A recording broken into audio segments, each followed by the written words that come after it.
Beli bis semangka merekah, paling enak dimakan bersama. 105 tahun sudah Balai Pustaka maju dalam karya dan kasa. Indah berkembang, bunga cempaka, sinar rembulan, penghias angkasa. Kami datang dari Balai Pustaka, Istana Peradaban, Kebanggaan Bangsa. Kang Jun, apa kabar teh Balai Pustaka sekarang? Ya alhamdulillah sih Balai Pustaka masih ada, Pak.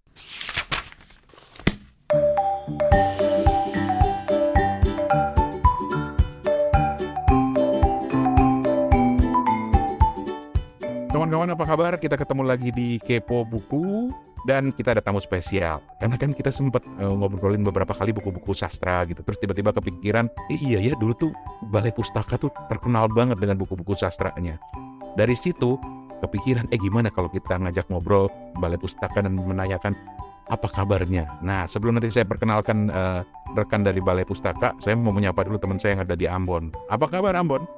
Halo, selamat malam, kabar baik, sehat semua. Dan langsung aja tamu kita kali ini, Pak Junjunan Purnama Sidik, General Manager Content Development dari Balai Pustaka. Saya mau panggil Kang Jun aja, boleh nggak ya? Boleh. Kang Jun, gimana emang? Alhamdulillah, kabar baik. Masya Allah. Udah berapa lama di Balai Pustaka? Saya masih muda, 2017. Wah, Tapi saya di dunia penerbitan udah dari 2001. Wah. Mulai jadi editor dulu.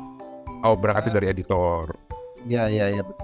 Ini pemirsa podcast Kepo Buku biasanya disapa apa? Disapanya teman-teman aja. Kita nggak ada, kita nggak pernah ada sapaan khusus karena memang secara bercanda beberapa teman-teman pendengar kita bilang ini podcast benar-benar podcast sontoloyo banget gitu. Karena kita memang ngobrol apa adanya, ngalor ngidul bercanda, tapi fokusnya ke buku. Karena kita di Kepo Buku ini percaya kalau ngobrolin buku itu nggak mesti berkerut-kerut gitu dahinya gitu loh. Nah, Kang Jun, apa kabar Balai Pustaka? Karena kan salah satu penerbit yang lumayan paling tua kan di Indonesia ya. Paling tua, iya betul.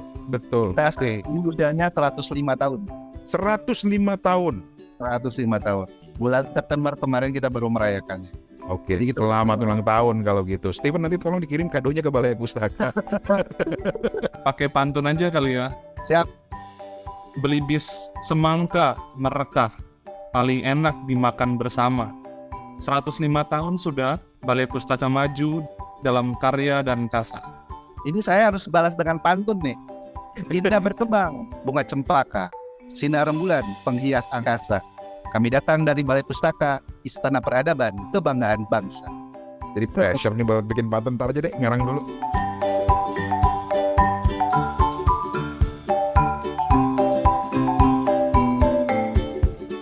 Ya, jadi setelah kita berpantun-pantun luar biasa, ternyata koneksi Ambon, Jakarta, jagoan pantun.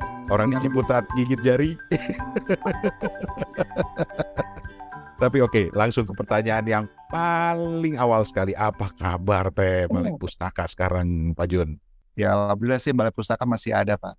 Jadi kita kan usia 105 tahun ya. Dari mulai 1917 kita berdiri. Memang banyak sekali naik turunnya penerbitan gitu ya. Terutama penerbitan percetakan. Awalnya kan Balai Pustaka itu sebetulnya underbone-nya pemerintah gitu ya. Kolonial Belanda dulu, kemudian bergeser ke zaman kemerdekaan segala macam sampai Orde Baru.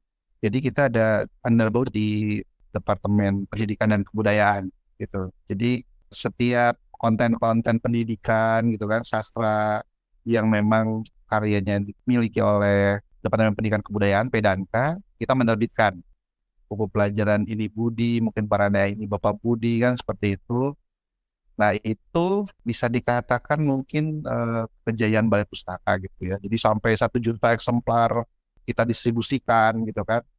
Betul. Nah ketika reformasi muncul, itu kan kemudian penerbit-penerbit swasta itu mulai diberikan ruang untuk menerbitkan buku dan digunakan bukunya di sekolah-sekolah. Ini bergeser ketika awal-awal pendirian Balai Pustaka, buku-buku sastra gitu kan mendominasi, kemudian mungkin zaman Orde Baru lebih ke buku-buku pendidikan gitu kan. Nah, ketika itu dibuka, penerbit swasta itu bisa berkompetisi penjualan buku pendidikan di sekolah-sekolah. Nah ini mungkin yang sedikit terlena gitu sama Balai Pustaka. Akhirnya kita kalah cepat, kita kalah gerak gitu. Ketika begitu masif penjualan buku ke sekolah-sekolah segala macam, kita seperti terlena karena kita sudah terlalu lama mendominasi penerbitan buku kan. Sehingga ketika ada proses inovasi gitu kan, kreativitas dari penerbit swasta, kita ketinggalan. Nah kemudian akhirnya ya zamannya Dahlan Iskan waktu itu Menteri BUMN, karena kan Balai Pustaka akhirnya setelah lepas dari Kementerian Pendidikan tuh di bawah Kementerian BUMN Pak. BUMN, dan akhirnya kita sempat mau ditutup karena mungkin secara operasional sudah tidak bisa lagi berjalan, tapi karena dukungan dari para sastrawan dulu yang tidak mau hilang gitu ya jejak-jejaknya, akhirnya kita masih tetap bertahan hingga saat ini. Kemarin pandemi memang cukup banyak berpengaruh, jadi sama dengan penerbit yang lain ya, akhirnya bahwa kebutuhan buku itu cenderung menurun gitu. Orang mungkin lebih fokus ke pemenuhan tentang kesehatannya seperti itu, ya, yang akhirnya mungkin tidak jadi prioritas juga untuk beli buku. Imbasnya kami ke para penerbit. Kalau dulu bestseller mungkin 10.000 eksemplar gitu kan, mungkin 5.000 eksemplar, sekarang 1.000 eksemplar itu disebut bestseller.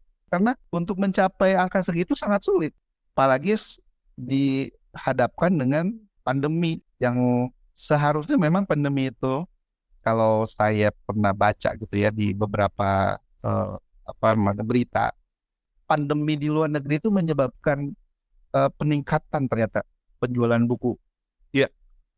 Malah kita nurun gitu ya penjualan bukunya. Gitu.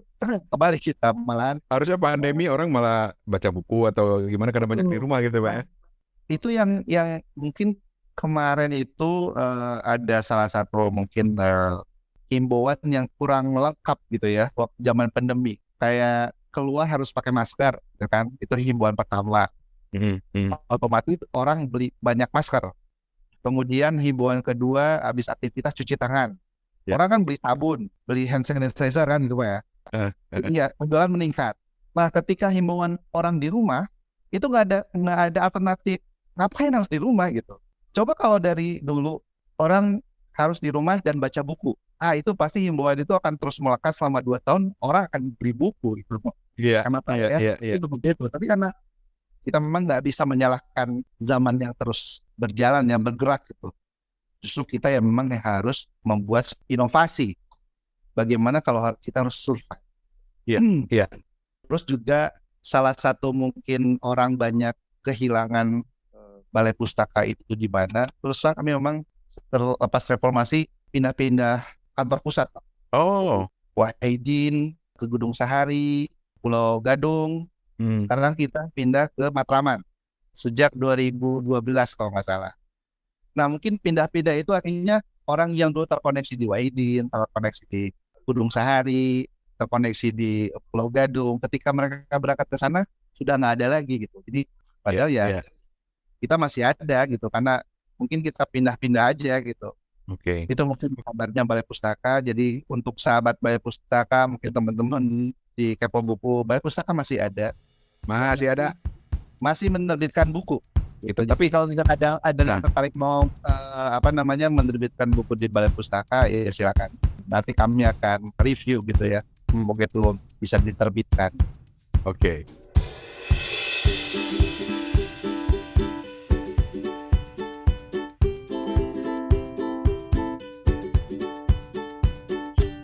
Fen, kalau ingat Balai Pustaka ingat apa sih Fen? Pertama teringat sama judul-judul novel klasik ya. Salah satunya sempat bahas di Kepo Buku, Layar Terkembang Sultan Takdir.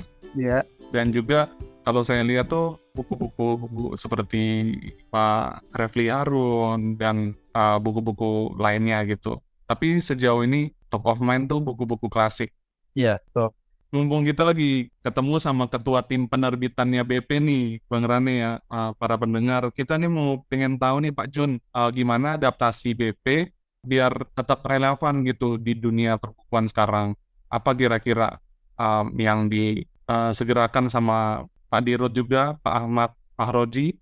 Ya kita akui bahwa produk media cetak itu kan sudah berkurang gitu ya.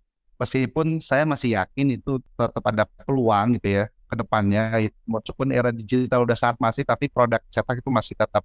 Tetapi memang kita nggak bisa mengelak dari perkembangan zaman. Jadi akhirnya kita sekarang lebih concern ke pengembangan konten IP. Oke. Jadi bagaimana IP ini yang semula dalam bentuk buku cetak itu kita bisa kembangkan ke media-media digital. Apa itu e-book, apa itu mungkin dunia audiovisual ya, film.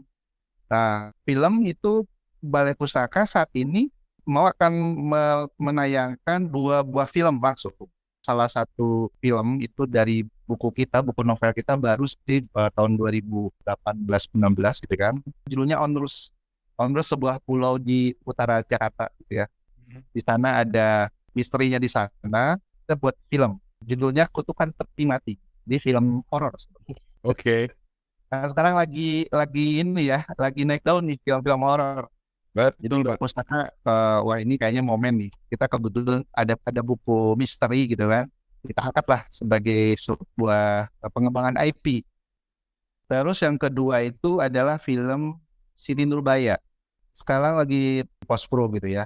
Kita targetkan tayang pas libur Lebaran, mungkin sekitar bulan April ya. Itu ada Dinda Kirana, ada Matias Mucus, Dimas Anggara gitu kan. Jadi nanti saksikan. Wah, ini. Nah, itu salah satu adaptasi kita, bagaimana kita mengembangkan konten dari buku-buku cetak kita, itu dikembangkan ke dalam media yang lain.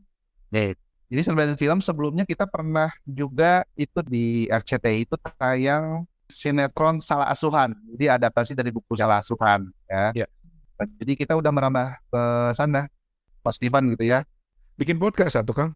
Ya kita juga ini mau ada podcast namanya Ngoceh Buku podcastnya. Wih. Kita prioritasnya buku-buku baru yang kita terbitkan. Jadi kita undang penulisnya, kemudian kita wawancarai bagaimana bisa kreatifnya buat buku ini, kita gali ya. Ya mau nggak mau sih harus berusaha untuk relevan gitu ya. Tetapi pada akhirnya kan produknya tetap ke buku ya, Kang Jun ya. Nah sekarang ini jadi penasaran buku-buku apa aja yang sekarang jadi fokusnya Balai Pustaka. Masih main di sastra atau masih main di saya kangen buku ini Budi beneran. Udah nggak diajarin sih sama anak-anak sekarang tuh buku ini Budi. Aduh. Atau sejarah atau buku apa sekarang, Kang? Bisa dibilang kita palu gada ya. Wah, Buku yang potensi bisa menghasilkan gitu kan, itu kita jual gitu lah. apa yang terakhir diterbitkan? Iya, buku-buku sastra, buku novel, buku cerpen gitu kan, itu tetap kita terbitkan. Cuman memang dalam masih nggak masif gitu ya. Jadi hanya beberapa buku aja per bulan gitu kan. Oke. Karena itu kita memilah dan memilih judul yang memang itu akan ada potensi pembelinya. Jadi sastra tetap kita produksi, terus juga kita juga merepublish buku-buku sastra zaman dulu terbit, itu zaman misalkan EYD-nya masih yang lama gitu kan, ejaannya masih yang lama, kita kemudian republish dengan desain yang baru, menyesuaikan EYD-nya, kita terbitkan ulang. Sastra-sastra pilihan gitu. Kira-kira kalau dulu sempat menjadi romantisme gitu kan untuk beberapa kalangan, kemudian kita angkat itu, kita diskusikan di internal kita, ini nanti kita terbitkan ulang. Itu salah satu strategi kita. Akan menarik, Kang Jun, kalau dari pengalaman kita di Kepung Buku justru anak-anak muda banyak yang tertarik novel-novel sastra klasik seperti misalnya Layar Terkembang. Kita pernah bikin edisi Layar Terkembang ya, Van ya. Jadi ternyata lumayan banyak sambutannya dari anak muda yang ternyata menarik nih novelnya. Cuma memang harus dikenalin gitu loh. Tapi nanti kita akan bahas itu.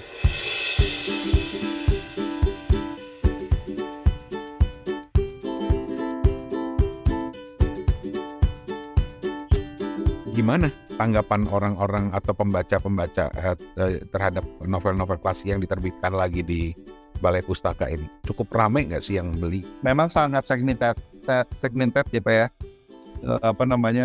Kalangannya terbatas sekali. Ini juga jadi bahan diskusi di kami juga. Memang ada beberapa judul buku sastra klasik yang kalau orang baca itu dengan naskah asli Mungkin dia nggak cukup membaca 1-2 kali baru paham ya. Paragraf ini menjelaskan tentang apa kan gitu. Ya kayak misalnya Azab dan Sengsara itu kan tahun 20 itu. Misalnya menarik, cuman orang perlu untuk membaca beberapa kali hingga bisa memahami kan gitu.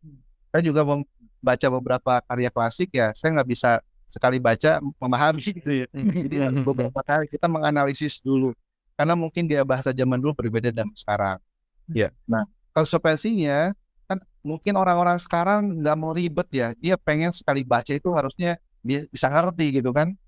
Kalau kita lempar buku ini sesuai dengan yang asli, saya yakin nggak akan banyak yang tertarik gitu. Iya. Kecuali mungkin orang-orang khusus ya. Tapi untuk bisa menggrab pasar yang luas kan kita juga harus mengikuti memang keinginan masyarakat luas juga. Dia pengen buku ya sekali baca langsung ngerti gitu kan. Nah, akhirnya di kami memang ada juga beberapa concern bahwa ini selain memang EYD yang disempurnakan juga harus ada adaptasi gitu ya. Karyanya diadaptasi, disesuaikan dengan zaman sekarang. Keren. Semua pokoknya untuk bisa tetap relevan ya. Oke. Kita ke Ambon. Wah, ini orang di Ambon nih suka banget nih baca buku sastra nih. Kita kan udah dengar tadi gimana rencana-rencananya BP untuk buku-buku legasinya BP ya Pak Jun. Ya, siap. Mungkin bisa dielaborasi lebih lagi karya-karya unggulan yang mungkin bisa menjadi jujukan pendengar Kepo Buku. Jadi kalau nggak salah 3 tahun yang lalu kita coba untuk menerbitkan kembali karya sastra pilihan ya. Itu ada 30 judul ya, 30 judul dari Layar Terkemal, Salah Asupan, 30. Ya, ada 30 judul yang kita republish. Cuman kita hanya menyesuaikan EYD saja ya. Kemudian kita terbitkan dengan cover sampul yang sama ketika buku itu pertama kali terbit. Hai, keren. Kemudian kita bagi jadi 10-10 pakai box gitu ya. Jadi total 3 box itu ada 30 judul. Nah, alhamdulillah memang pasar menyambut itu gitu ya. Terutama mungkin pasar karena Pak Dirut kami itu ketika berjualan buku sastra ini ke para CEO BUMN gitu ya, karena kami kan memang banyak komunikasi dengan CEO BUMN. Jadi gue bertanya kepada para CEO itu, Anda jadi CEO itu karena siapa? Rata-rata jawabannya ya saya dapat amanah dari menteri, dari negara gitu. Salah. Anda jadi menteri, jadi CEO itu karena dulu Anda baca buku Balai Pustaka. Buku sastra harus beli Anda untuk membantu Balai Pustaka. Ya, itu kalau sekarang masih tertarik, kemana nyarinya? Belinya di mana? Atau langsung ke Balai Pustaka? Langsung aja ke Balai Pustaka, Pak. Oke. Balai Pustaka aja. Ya. Di kami sekarang Balai Pustaka kan memang dari sisi kantor kita sedikit tersembunyi ya. Jadi dari Jalan Matraman ada gedung kami di sana. Nah, gedung kami sekarang sudah dilengkapi dengan kafe sastra namanya. Oke. Dedikasikan kafe ini sebenarnya untuk umum. Cuman memang kami terbuka untuk ada komunitas sastrawan yang ingin kumpul-kumpul gitu kan. Karena kita ada panggung kecil di kafe itu ada panggung kecil. Jadi kalau misalnya ada kumpul ada acara silakan free untuk menggunakan. Ada kopi gurindam, kopi prosa namanya. Waduh. Pokoknya kalau nanti Bapak Ibu ke sana pengunjung beli kopi kami, habis minum nanti langsung bisa berpuisi. Langsung hafal Gurindam 12. Itu hebatnya kopi di kafe kami. Pantes itu rahasianya minum kopinya. Di kantor Balai Pustaka ada lantai 3, Pak. Lantai 3 itu tempatnya buku-buku tua, Pak. Buku yang sudah kuning gitu, Pak. Ada yang masih berbahasa Belanda, ada berbahasa Batak segala macam. Itu kalau mau berenang di sana, berenang di buku itu datang ke kami, Pak, di lantai 3. Itu boleh diakses ya, Kang? Ya spesial lah buat tim Kepo Buku, silakan lihat. Ada buku tua yang nanti kalau sudah dipegang siap-siap aja nanti cuci tangan, takutnya gatal-gatal gitu ya. Oke, Steven, harapan dari Pak Jun pribadi dengan film Siti Nurbaya, mungkin ada pesan-pesan mungkin atau secara khusus dari BP kepada khalayak mungkin. Iya pengen nonton Ya intinya apa namanya, tentu kami berharap film ini bisa disambut baik gitu ya. Di Iya. tengah gempuran film-film luar negeri, film horor gitu kan. Sangat jarang kan buku ya, film yang berdasarkan sastra klasik gitu ya. Iya. Baru kemarin tayangnya Bumi Manusia ya, udah di film. Iya. Bumi Iya. Manusia ya. Sangat jarang gitu. Nah sekarang Siti Nurbaya tampil berdasarkan buku gitu kan. Nah harapannya memang bisa diterima oleh masyarakat, kemudian juga BP kembali terkenal secara nasional gitu. Sekarang memang kita akui bahwa market kita kan sekarang kita bisa bilang kita jualan juga buku pendidikan ya Pak, kurikulum. Jadi tim market kita, tim sales kita kalau ke sekolah itu memperkenalkan diri kan kebanyakan berkata, oh Balai Pustaka masih ada ya. Kebanyakan seperti itu gitu kan. Kayak hilang gitu ya di tengah zaman. Di tengah zaman gitu ketika ada sales kami datang ke sekolah, kami dari Balai Pustaka, seolah tidak percaya gitu. Nah, mudah-mudahan dengan adanya film ini, oh ya, yang jadi film terbanyak penontonnya itu film dari buku sastra klasik gitu ya, bukan film horor gitu kan. Soalnya apa gitu lah. Keren. Nanti lah minta, Oke. nanti kalau udah ada teasernya, nanti minta tolong lah Kepo Buku untuk bisa ini ya, bantu Iya. nih film Iya. ini. Ntar kita ajak teman-teman pendengar juga nobar lah. Iya. Asik.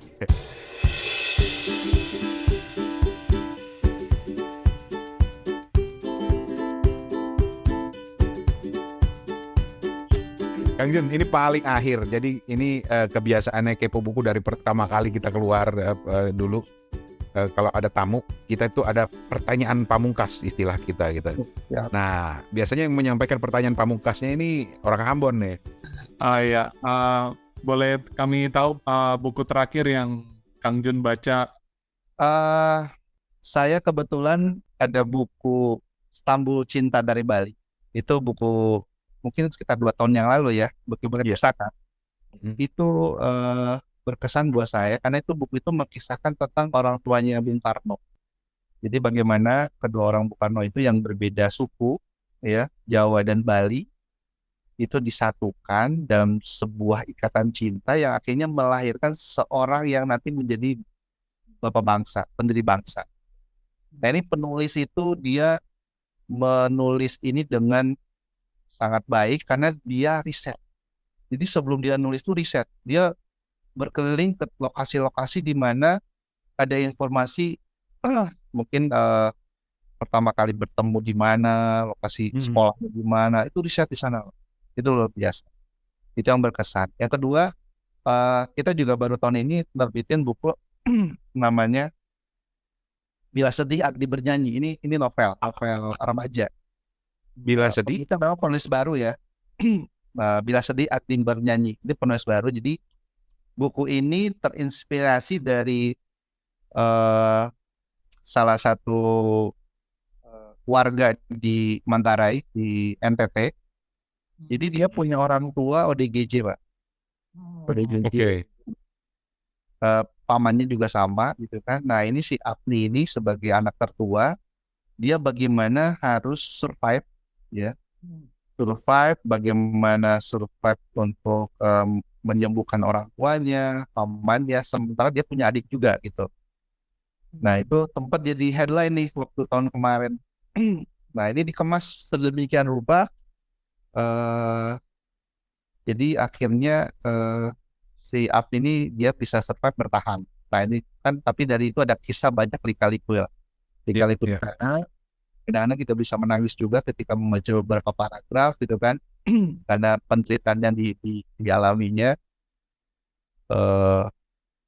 Dan kalau nanti sahabat Balai Pustaka Kepo Buku ingin lebih tahu ya itu sudah ada di marketplace, nanti di Shopee, di Tokopedia, di Bukalapak, itu silakan searching aja